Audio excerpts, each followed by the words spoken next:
శనివారం నాడు తెల్లవారక ముందు తలంటు పోసుకుని నల్ల చీర నల్ల రవిక ధరించి శంకు చక్రములతో కూడిన 7 కొండల స్వామి తిరునామమునకు మట్టి ప్రమదలో 7 రంగులతో కూడిన వత్తిని వెలిగించి శశాస్త్రీయంగా స్వామిని పూజించి కమ్మని నువ్వుల చిమ్మిలి నైవేద్యం పెట్టి నీరాజనముతో వ్రతమును పూర్తి చెయ్యాలి. తిరిగి సాయంత్రం వరకు ఉపవాసం ఉండి స్నానము చేసి పసుపు చీర పసుపు రవిక ధరించి వ్రత విధానము సాగించి స్వామికి ఇష్టమైన చక్కెర లడ్డూలను నివేదనము చేసి నీరాజనమునిది ఒక అతిథిని ఆహ్వానించి భోజనాదులతో సత్కరించి అతిథి భుజించి విడిచిన ఒక మెతుకును అమృతమస్తువని ఆరగించాలి.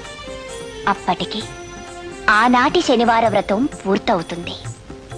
ఈ విధంగా 7 శనివారములు వ్రతమును చేసినచో ఉద్దేశించిన సత్ఫలమును పొందగలరు.